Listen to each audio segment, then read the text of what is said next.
Well, thanks to the beauty of a GoPro and the fact that they've kind of pissed me off now, actually. I'm going to explain why. This right here, it's taped to the extension arm that comes out to my workbench. Why is it taped? Because GoPro has this absolute just love of non-standard mounts. I mean, I know, you're trying to be different, you're trying to sell your stuff. What is this crap? What is this crap? I hate it. I hate it. I mean, yeah, I can 3D print more of these. I can make stuff if I need to. But it drives me up the wall. I hate this stuff. This is proprietary. The waterproof case, it's proprietary. It's that same stupid connector, and I don't like it. I just don't like it. I don't like either of them. I mean, it's okay, but it drives me crazy. But that's not what I'm here to talk about. What I thought I'd talk about today, because it was mentioned in the comments of the NES and a controller video, was another emulation machine I made, which, as you'll see here, is a nice little tiny NES. It's really nice. It's got our Raspberry Pi 3 inside, kind of cool, not bad. It's got the little door, nom nom nom nom nom nom. Okay, I probably shouldn't do that. That's not necessary. But yeah, all the usual ports, power, HDMI, composite video, analog audio, SD card, nothing on that side, and then your usual ports on this side. Nothing too special. A little bit of ventilation on the bottom with some stars, and then the top is nice too. I acetone finished this for the most part. It's got a little bit of sanding involved, but not too much.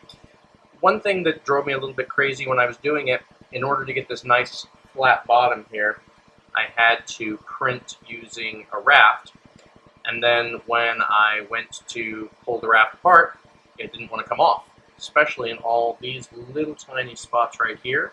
I had to get in here with this exact knife and pry it all away because it doesn't want to move. Kind of had to do that back here a little. You can kind of see there's a little spot right there where the same thing happened, but it wasn't nearly as bad. But yeah, so this is one of my first 3D printing projects, and it actually came out pretty good. One thing I was particularly impressed with, you'll notice the Nintendo logo right here is not actually glued or screwed in place. It's not marker. It's actually embedded in here. It's because I have two filaments in my 3D printer. I did one red, one white, and when I printed it, I was actually able to do both at the same time. So you can actually see from the back a little bit there, maybe. See, it's all one print. Only real problem I have, you'll notice right there towards the edge, you just get a little bit of striations. Nothing horrible, but that did happen. But still, I think it came out pretty good. And this was printed in all different orientations. The bottom, for example, so this gray piece was printed down. This black piece was printed down. Here's down for this piece, the lid down was on the top here. And then this piece, this was the down position. And really, that's something you have to look at when you're 3D printing is what really works out best for touching the bed, because the bed will almost always have a couple small flaws, nothing major, but you can see this was kind of a problem, or you can see the little striations there. And it's a personal preference where you potentially want those flaws. I didn't want them to be in the top of the case here on the larger part, so that's why I printed it with this on the bottom. But that was pretty neat. And then to go along with this case, we also did kind of a custom controller. This is quite possibly the cheapest PlayStation 3 Bluetooth controller on Amazon. It was $14 shipped from Amazon. And it's actually not that bad. Did a few custom things here. One, took the rumble motors out because they waste battery power, and they also don't work right with this. If you're using the integrated Bluetooth in the Raspberry Pi 3, the rumble motors tend to rumble randomly or just all the time, and it'll drive you crazy. So you don't want to do that. So ripped out rumble motor here and here. Use those for something else. Also, this was, I can't remember what the logo was, but I actually kind of custom embedded a new logo into there. Just kind of popped it off, glued it down, stuck it back in, worked pretty well.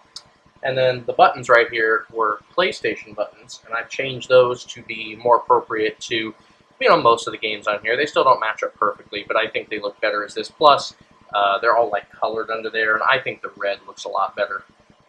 Little piece of advice though, if you are going to use this particular controller, be careful when taking these out. They don't have a lot holding them in, except a couple of tabs, and they don't like to reline up very well. So if you're going to take this apart, be careful, or you'll either break the tabs, or you're just not going to get lined up, you're going to get frustrated, it's going to drive you crazy. Also, I don't know if manufacturers have still decided that this little guy right here is supposed to be a great standard. These these are mini USB, not micro, and that drives me crazy because I have 8 trillion micro USB cables. I don't have that many of these, and half of them are charge only, half of them have data. It drives me crazy. It's fine though, you know. At least it came with one. But yeah, this is not actually a bad controller though. You know, the D-pad is actually acceptable. These aren't the worst analogs I've ever used. They are impact analogs, so that's always nice. Shoulder buttons. These are not potentiometers. These are just buttons. But for this, you don't really need it, because the worst you're going to be probably doing with this is going to be PlayStation, 1 maybe, Nintendo 64. You're not going to be doing anything that requires, high precision analog trigger things. You're not playing Call of Duty. Do they have Call of Duty for PlayStation 3? I have no idea. I don't know. But anyways, so yeah, as mentioned, someone in the comments of the last video said they were going to be making one of these guys, and I thought I'd show them a finished product that I had when I was done. By the way, if you're going to do this, get some feet for it, or it's going to, it's still kind of wants to slide around, but if you don't get some rubber feet for it, it's really going to want to slide around. But that's all I really wanted to talk about really quick. Catch you later.